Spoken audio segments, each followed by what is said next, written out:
Hello class, welcome to my YouTube channel Easy Learning. Guys, our today topic is gravity. In this lecture, we will discuss about the gravity, accelerations due to gravity, relation between acceleration due to gravity and universal gravitational constant capital G, value of small g on the surface of earth and different positions. Okay, so our first topic is gravity. What is the gravity? Guys, you all are know about the gravitations. Gravitation is the force acting between any two objects. This phenomena is known as the gravitations, and the acting force between the object is known as the gravitational force. Okay, gravity is the phenomena of gravitations. Gravity जो आपकी है वो एक particular case आप बोल सकते हैं या ये बोल सकते हैं कि पर्टिकुलर कंडीशन है ग्रेविटेशंस का. क्या कंडीशन हो सकती है? आपको ये कंफर्म है कि कोई भी दो ऑब्जेक्ट होंगे तो उनके बीच फोर्स ऑफ अट्रैक्शन होगा. फोर्स ऑफ अट्रैक्शन होगा तो अगर उन दोनों ऑब्जेक्ट में एक ऑब्जेक्ट आपकी अर्थ होगी तो उस टाइम पे जो आपका ग्रेविटेशन का फिनोमेना होगा वो आपकी ग्रेविटी होगी, और उस टाइम पे जो आपका फोर्स लग रहा होगा वो फोर्स आपका होगा force of gravity. Okay guys, the definition what is the gravity? Gravity is the phenomena of attractions between earth and any other object. Gravity जो आपकी होगी वो किसी एक बॉडी और अर्थ के बीच का जो अट्रैक्शन का फिनोमेना होगा वो आपका होगा ग्रेविटी का. And the force by which earth attract the object means that another object, that force is known as the force of gravity.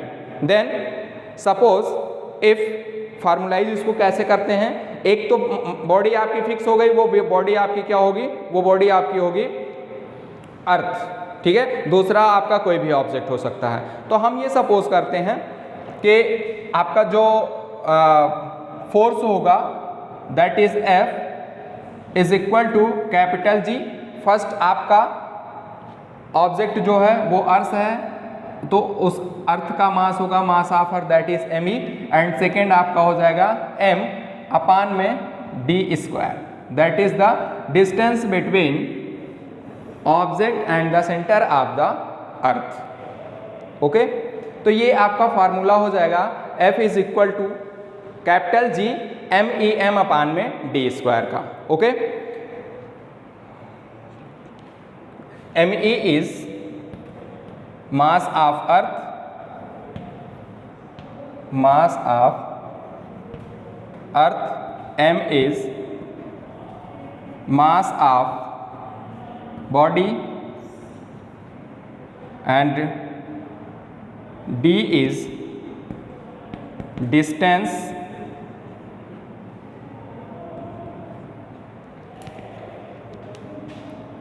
between earth and object. Capital G is universal gravitational constant. Okay, तो ये आपका formula था. आइए इस पे based एक question देखते हैं. The question is calculate the force of gravitation due to earth on a ball of 1 kg mass lying on ground. Okay, means आपके पास कोई एक बॉल है जिसका वेट क्या है 1 kg, तो वो कितना ग्रेविटेशनल फोर्स उस पर अप्लाई होगा अर्थ के थ्रू, वो आपको फाइंड आउट करना है. ठीक है, तो ये आपका suppose that this is your earth, this is the earth. Okay, यहाँ आपकी वो बॉल रखी है, this is the ball of 1 kg अब आपको ग्रेविटेशनल फोर्स की वैल्यू फाइंड आउट करनी है। मीन्स आपका जो सेकेंड ऑब्जेक्ट है वो क्या है, बॉल है, और उसका वेट क्या है 1 kg।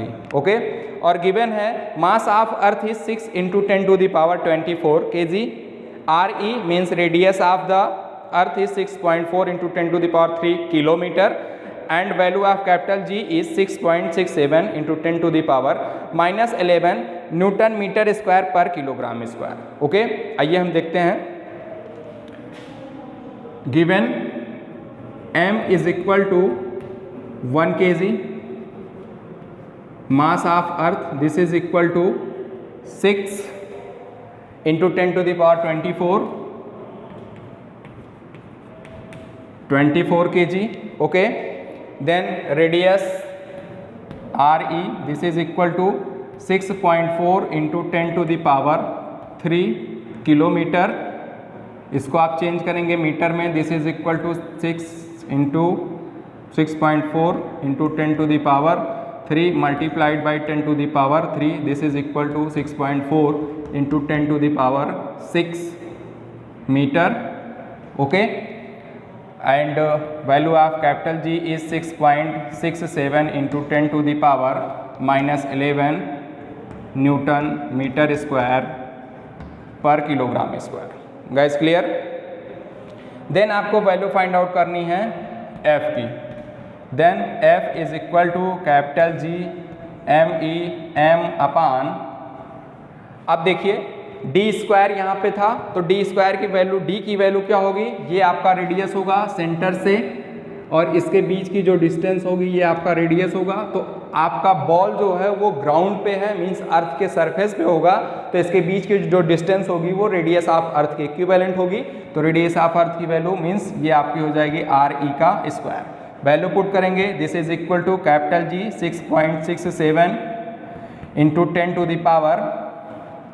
10⁻11 multiplied by mass of earth that is 1 kg upon radius of earth, radius of earth means 6.4 × 10⁻6 का स्क्वायर। क्लियर? जब आप इसको वैल्यू को सॉर्ट आउट करेंगे, मीन्स सिंप्लीफाई करेंगे, तो आपको मिलेगी वैल्यू 9.8 न्यूटन। ये आपका होगा फोर्स ऑफ ग्रेविटी की वैल्यू। ठीक है, मीन्स आपके अर्थ के सरफेस पे आपका 1 kg का कोई बॉल होगा, तो वो ball towards the earth attract होगा by the force 9.8 newton. Okay guys, ये था आपका क्वेश्चन का सॉल्यूशंस। अब हम नेक्स्ट टॉपिक देखते हैं, what is the accelerations due to gravity. ठीक है, ग्रेविटी के थ्रू एक्सीलरेशंस क्या होगा, क्यों? क्योंकि आपको ये पता है according to Newton's second law, कोई भी ऑब्जेक्ट है अगर हम उस पर फोर्स अप्लाई कर रहे हैं तो उसकी वेलोसिटी चेंज होगी, मीन्स एक्सीलरेशन चेंज होगा। Rate of change of momentum is directly proportional to the force applied on the object. Okay, तो हम डिस्कस करते हैं what is the relation between small g and capital G।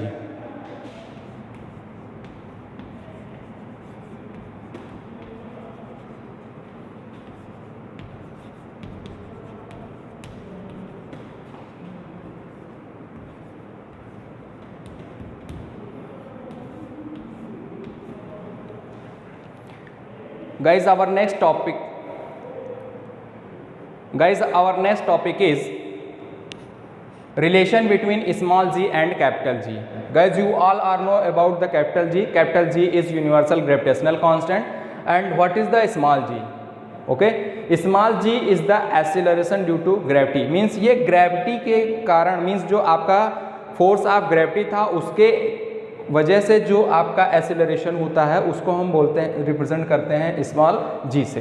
ठीक है, तो यहाँ हम आपको क्लैरिफाई कर दें, g is acceleration due to gravity and capital G is universal gravitational constant. Clear? Suppose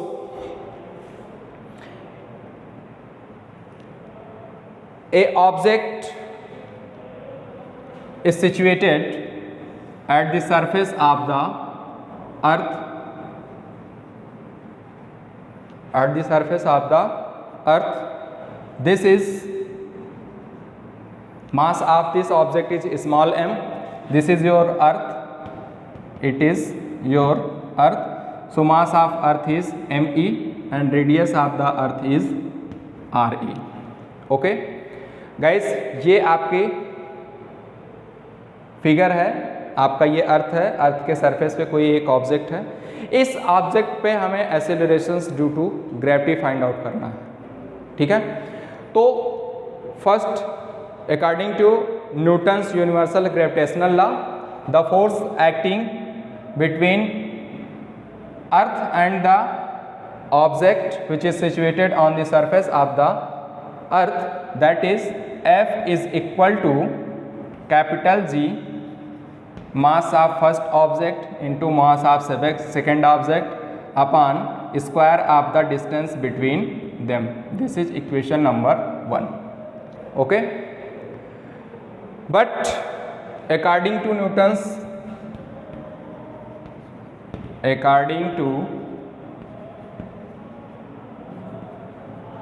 Newton's second law of motion, that is the force, अगर किसी भी ऑब्जेक्ट पे आप फोर्स अप्लाई कर रहे हैं तो फोर्स अप्लाई करेंगे तो उसका वेलोसिटी चेंज होगा. चेंज इन वेलोसिटी मीन्स उसका एक्सीलरेशन चेंज होगा. इस रिस्पेक्ट में हम बात करते हैं आपके इस फिगर में, तो क्या होगा, force is the product of mass and accelerations. Okay, gravitational force is also, this gravitational force is also equal to the product of the mass of the body and the accelerations of this body. Okay, and acceleration of this body due to the force of gravitation means force of gravity, so it is represented by the small g. Okay, that is force F is equal to mass into acceleration. Clear? Mass of the object is small m and acceleration that is g. इसको acceleration को क्या represent कर रहे हैं, g से. This is F. This is equation number 2. Equation 1 and 2 left hand side are equal, so from equation 1 and 2 we get mg is equal to g me m upon re का square. Small m cancel out, that is g is equal to capital G me upon re का square. This is the important relation between small g and capital G. Capital G और small g में जो relation है, small g is equal to capital G me upon में re का square means product of universal gravitational constant to the mass of the earth divided by the square of the radius of the earth. ये important point है. This is equation number 3. ठीक है, तो ये capital small जी आपका acceleration due to gravity था. अब हम वैल्यू फाइंड आउट करेंगे स्मॉल जी की वैल्यू कितनी होगी. ठीक है, एक और इंपॉर्टेंट पॉइंट, यहाँ पे कहीं पर भी आपका mass of the object means small m इस फॉर्मूले में कहीं नहीं आ रहा है. Means value of small g means acceleration due to gravity does not depend on the value of the mass of the object. Means जो आपका ऑब्जेक्ट होगा उसके मास पे स्मॉल g की वैल्यू डिपेंड नहीं करेगी. गाइस, ये इंपॉर्टेंट कंक्लूजन पॉइंट है. स्मॉल g की value mass of the object पे डिपेंड नहीं करती है. ओके, तो इसकी वैल्यू क्या होगी ये हम फाइंड आउट करते हैं. Next is value of small g. You all are know mass of earth that is 6 into 10 to the power 24 kg. Radius of earth RE is 6.4 into 10 to the power 3 kilometre. इसको आप change करेंगे metre में तो ये value हो जाएगा 6.4 into 10 to the power 6 metre. And value of ji is 6.67 10 to the power -11 newton metre square पर kilogram square. Okay,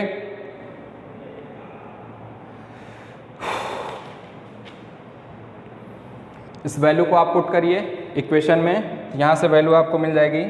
so G is equal to capital G ME upon RE का square. This is equal to 6.67 multiplied by 10 to the power -11 multiplied by ME means 6 into 10 to the power 24 upon RE का square means 6.4 into 10 to the power 6 का square.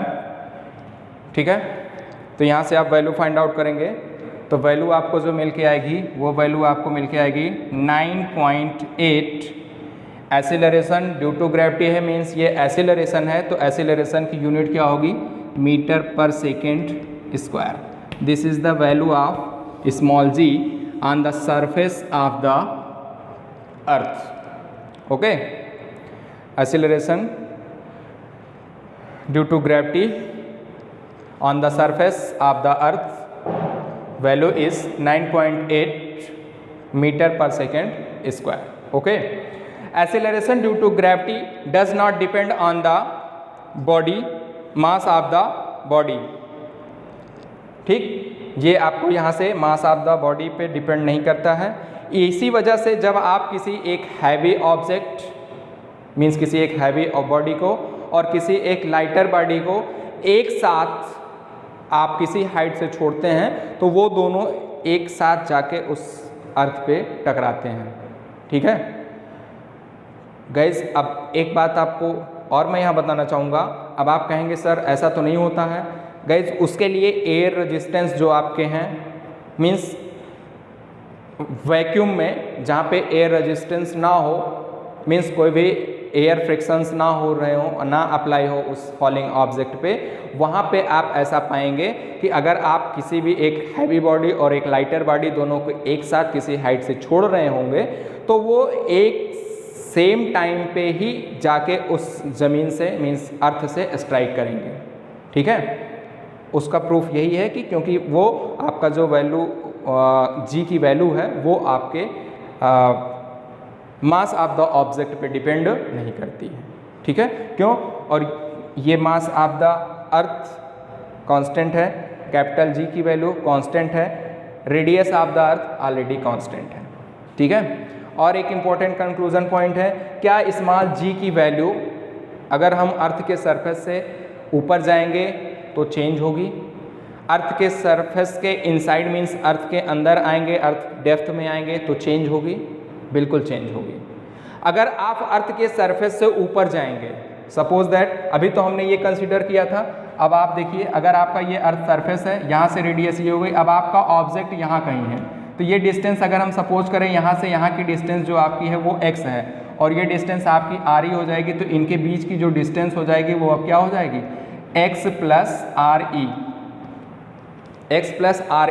और ये देखिएगा इस यहाँ पे जो आपका है ये g जो है स्मॉल g जो आपका है, क्योंकि इसके मास से कोई इफेक्ट नहीं होगा, अर्थ का मास चेंज नहीं होगा, g का मास चेंज नहीं होगा, चेंज क्या हो रहा है आपका आर स्क्वायर. तो अगर यहाँ से आप फाइंड आउट करेंगे तो g is inversely proportional to 1 upon में आर ई का स्क्वायर.